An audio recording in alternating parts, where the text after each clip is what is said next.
Economics times దినపత్రిక ఆంధ్రప్రదేశ్ ముఖ్యమంత్రిగా ఉన్న కూటమి అధినేత చంద్రబాబు నాయుడుకి best reformer of the year అవార్డును అందజేసింది. ఇక్కడ అభినందించాల్సిందే. కానీ అధికారంలోకి వచ్చేందుకు చంద్రబాబు ఇచ్చిన హామీలను చూస్తే మాత్రం ఆయన ఏ రకమైన రిఫార్మరో అర్థం కావడం లేదు. సంస్కరణలకు తానే అధ్యక్షుడినని ఎంత ప్రచారం చేసుకున్నా అందులో నిజాలేమిటో కూడా చూసుకోవాలి కదా.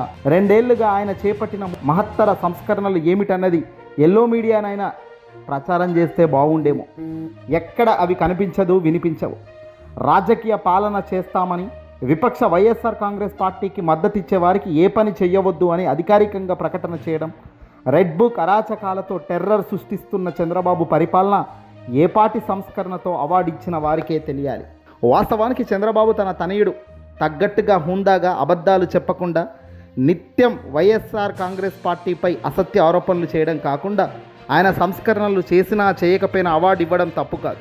ఒకవైపు గత ముఖ్యమంత్రి వైఎస్ జగన్ విద్య, వైద్యం, పరిపాలన రంగంలో తీసుకువచ్చిన అనేక సంస్కరణలను నీరుగారుస్తూ ప్రజల కోసం సృష్టించిన సంపదను ప్రైవేటుపరం చేయడానికి పూనుకున్న చంద్రబాబు రిఫార్మర్ అవుతారని ఆ మీడియా ఎలా ప్రకటిస్తుందో దానికి ప్రతిపాదిక ఏమిటో తెలియడం లేదు. కేంద్రం తీసుకొచ్చిన డ్వాక్రా మహిళల స్కీమ్ కావచ్చు, విద్యుత్ సంస్కరణలు తనవే అని ఆయనే డప్పు కొట్టుకుంటున్నారు.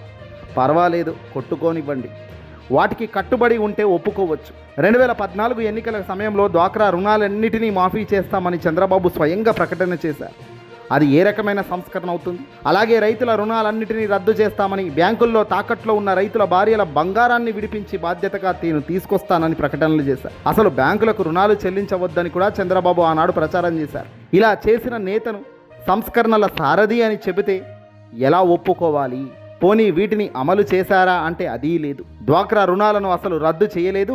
రైతుల రుణాలను అరకొరగా మాఫీ చేసి అన్నీ చేసేశానని నేడు సూపర్ 6 ఎలాగైతే చేశానని అంటున్నాడో అదిగో అలాగే అన్నాడు. అప్పుడు కూడా 1999లో రైతులకు ఉచిత విద్యుత్ ఇవ్వాలన్న విపక్ష కాంగ్రెస్ డిమాండ్లపై అలా చేస్తే కరెంటు తీగలపై బట్టలు ఆరేసుకోవాలి అని వ్యాఖ్యానించింది కూడా ఈ పెద్ద మనిషి చంద్రబాబే.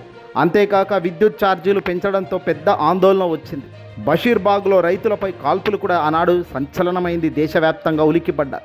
4 యువకులు మరణించారు ఆనాడు. ఆ తర్వాత 2004లో టీడీపీ ఓటమి పాలైంది. తదుపరి ముఖ్యమంత్రి అయిన వైఎస్ రాజశేఖర రెడ్డి గారు ఉచిత విద్యుత్ను అమలు చేసి చూపించి శభాష్ అనిపించారు. తద్వారా రైతులకు ఎంతో మేలు చేశారు. ఆ తర్వాత కాలంలో చంద్రబాబు నాయుడు కూడా సంస్కరణ మాట వదిలి ఉచిత కరెంటు ఘనత తనదేనని తాను చెప్పుకోవడం ఆరంభించారు. 2014 టర్ములో ప్రస్తుతం ఆయన కూడా ఉచిత విద్యుత్ కొనసాగిస్తున్నారు. ఇంకా ఘోరం ఏమిటంటే 2019-2024 మధ్యకాలంలో కేంద్రం సూచించిన మేరకు రైతులకు వాడే విద్యుత్ లెక్కల నిమిత్తం మోటార్లకు మీటర్లు పెట్టాలని వైసీపీ ప్రభుత్వం నిర్ణయించింది.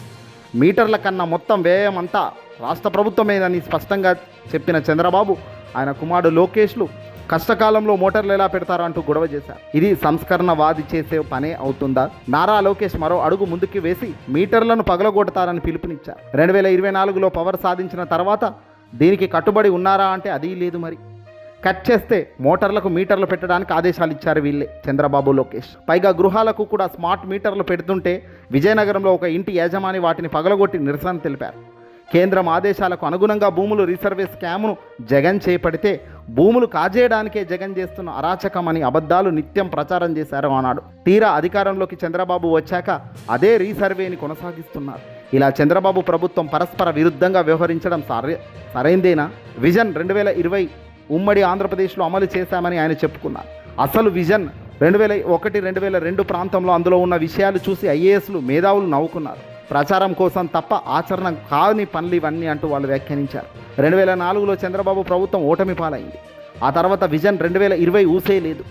ఉమ్మడి ఆంధ్రప్రదేశ్లో ఆ విజన్ ఎప్పుడో అమలైంది. దానివల్ల సాధించింది ఏమిటో తెలియదు. హైదరాబాద్ దాని ఫలితాలు చూస్తుందట. 2 దశాబ్దాల క్రితం హైదరాబాద్తో కూడిన ఉమ్మడి ఆంధ్రప్రదేశ్కి ఆయన ముఖ్యమంత్రిగా ఉన్న మాట నిజమే. అయితే హైదరాబాద్ అభివృద్ధి అంతా తానే చేశాడట. నగరాన్ని తానే నిర్మించానని చెప్పుకుంటే అదెలా సాధ్యమో ఎకనామిక్స్ టైమ్స్ పత్రిక ఎందుకు అడగలేదో అర్థం కావడం లేదు. ఒక భవనం నిర్మించి దానికి హైటెక్ సిటీ అని, సైబరాబాద్ అని పేర్లు పెడితే నగర నిర్మాణం చేసినట్లు అవుతుందా? Is of doing business, speed of doing బిజినెస్లను ఆయన ప్రస్తావించారు.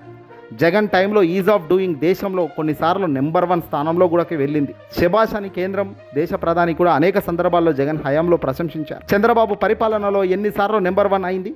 అమరావతి ద్వారా మరో నగర నిర్మాణం చేసే అవకాశం వచ్చిందట. అంటే హైదరాబాద్ తానే నిర్మించాను కాబట్టి ఇప్పుడు అమరావతిని కూడా హైదరాబాద్ లాగా చేస్తానంటూ చెప్తున్నారు. దీనిపైన తెలంగాణ నేతలు చాలా తీవ్ర ఆక్షేపణ చెప్తున్నారు. కూలీ కుతుబ్ షా 400 ఏళ్ల చరిత్ర కలిగిన హైదరాబాద్ నిర్మాణానికి శ్రీకారం చుట్టారు. అంతే తప్ప మొత్తం నగరాన్ని అంతటా ఆయన నిర్మించలేదు, అలా చేస్తానని చెప్పుకోలేదు. మరి చంద్రబాబు మాత్రం పదే పదే నగర నిర్మాణం తనదే అన్నట్లుగా మాట్లాడుతుండడం దారుణం. ఇప్పుడు అమరావతి పేరుతో నగర నిర్మాణం చేపడుతున్నానని చెప్తున్నారు. దీనికోసం లక్షల కోట్లు ప్రజాధనం వెచ్చించామని వెనకాడడం లేదు.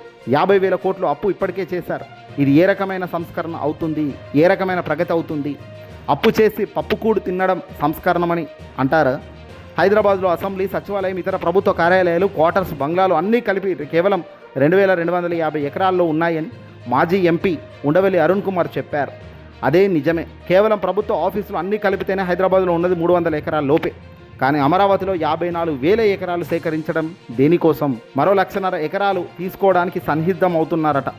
ఎకరాకు 2 కోట్లు చొప్పున ఖర్చు చేసి మౌలిక సదుపాయాలను ఏర్పాటు చేస్తున్నామన్నారు. అమరావతిని ఒక రియల్ ఎస్టేట్ వెంచర్గా తయారు చేయడం ప్రజలకు ఎలా ప్రయోజనం అవుతుంది?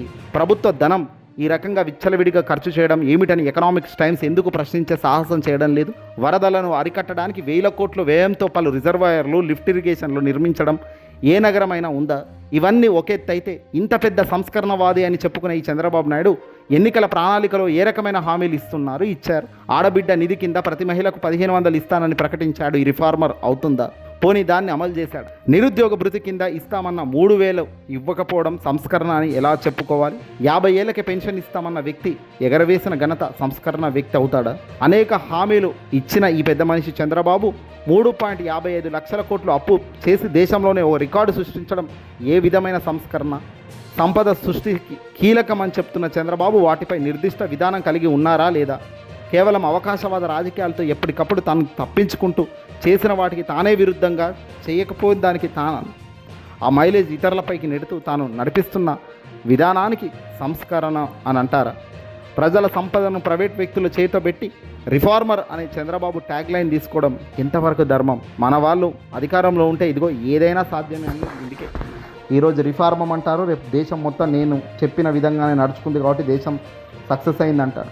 అమెరికా నాదే అంటాడు, సూర్యుడు చంద్రుడు కూడా నేను చెప్పినట్టే తిరుగుతారు డైరెక్షన్లో అంటారు. వినేవాడు ఎవడైతే చెప్పేవాడు నేనే అంటాను చంద్రబాబు. ఈ వీడియోని అసలు లైక్ కొట్టి షేర్ చేయండి.